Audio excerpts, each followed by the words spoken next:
Hello beautiful people, now welcome back to my YouTube channel. How na dey my people? Abeg, if na today be the first time wey dey come across this channel, my name na Rose. I be mother, a hairstylist and also a YouTuber. For this channel we dey do so many things. We dey bring latest news, we dey bring latest style, and we still dey cook. So everything dey find for YouTube dey for this channel. Abeg, no fit to subscribe to this channel. If you don subscribe, make sure you turn notification bell so that anytime we upload, you be the first way to be notified. And to my returning subscriber, thank you all so much for always stopping by to watch my video. I really appreciate every one of you, and I say may God Almighty bless all of us. So my pardon come again today with another video, and I want beg, if you know say you be Nigerian person, wey come across this video right now, no scroll am, make sure say you watch this video till the end if you really want the betterment of Nigeria. The reason why we suppose vote for Peter Obi, now I want play for give una so. Because if una check am, Tinubu never give us better reason why Nigeria need to vote for am. Atiku never give us better reason why Nigeria need to vote for am. But Peter Obi don always, as in every given opportunity, they always dey talk with the reason why we need to vote for am and wetin in suppose in know say in go do after he don enter. They give us good reasons. So my people, abeg, I no wan talk too much. I wan play this video give una. Like I said, if you know say you be Nigerian person, no scroll this video. Make sure say you watch video till the end so that you go see the reason why we need to vote for this Peter Obi. So make una watch this video. Abeg, una no forget to give this video a thumbs up, and also don't forget to subscribe to my YouTube channel for more video. I go see una for my next video. Una bye bye for now. Now, Reno, give me your own view about who you think is best. Do you have a person in mind that you want to vote for, and why the choice of such a person?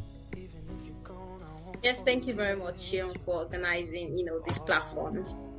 Straight to your question, yes, I have a candidate who I support to be Nigeria's next president, and that person is a person with competence, character, and capacity, with ability and commitment to solve our issues as a nation. That ticket that represents inclusion, that represents equity, that represents justice, not just for Nigerians, but then for young people, for women, for members of other tribes, for people from diverse religions and lands, and that person is His Excellency Peter Obi. Interesting. So if you compare Peter Obi, the man you say has all of these qualities, compared to other candidates, why do you think he's better than its competitor in the race? Well, I think that's a tough one, but I'll try to answer it in some minutes. You see, Peter Obi represents a better future. He represents a possible future than his competitors. I will ask Nigerians, when you look at all the candidates, what do you see? Do you see competence? Do you see character? Do you see capacity? When you look at Peter Obi and you compare him to his competitors, just like you asked, he represents these three things: competence, character, and capacity. And I'll give you three reasons for that. Nigeria's biggest problem today are the economy, insecurity, and corruption, which the current president, our General Muhammadu Buhari, campaigned on in 2015, and he has failed on every count.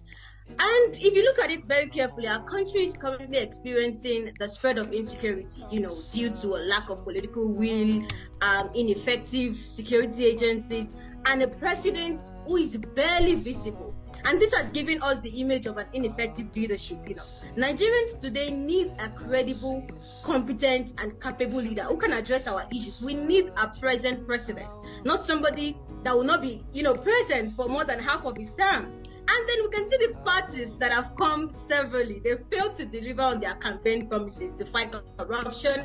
They failed to deliver on their campaign promises to secure the country, to stabilize the economy, even to stop university strikes, in more than several years of governance, not to talk of the NSAS protest in 2020. So one of his competitors as well, like you asked, is on record for also blaming victims of the Lekki massacre that happened in 2020. Another counterpart, is famous for paying lip service to situations of public concern. I mean, recently there was a deleted tweet condemning the killing of a female student who was killed in Sokoto. Also, candidates from major parties in Nigeria historically have always chosen running mates from other regions and religions in order to be able to foster a sense of security. His major competitors, Peter Obi's major competitors, do not represent the image of a united Nigeria. And Nigerians have suffered heavily in the hands of bad presidents. We do not need leaders who will further widen our divides.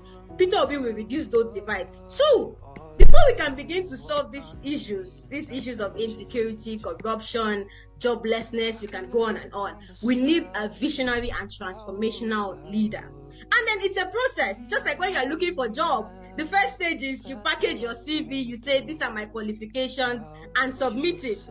Then the second stage is when they've looked at your CV, they say, okay, you get a chance of an interview. You now get the opportunity to be able to tell the employer why you think you're the best man for the job. And then they can hire you. Not to forget that the basic tenets of a democracy requires that citizens are to ask questions of their leaders, whether they're in office or they're aspiring to come into office. And then there is an obligation from those leaders to be transparent. If you want to lead anybody, you have to be prepared, to be prepared for an intensive analysis of what you've done, what you're going to do, and what qualifies you to do it. And there cannot be two ways to it. Peter Obi has been speaking at every opportunity he gets to Nigerians, unlike his competitors, who have concluded that they have Nigerians by their throat and that we will vote for them no matter what, regardless what they do, they are going to win. So Nigerians must not make the mistake of thinking that any politician is too good for their questions or query.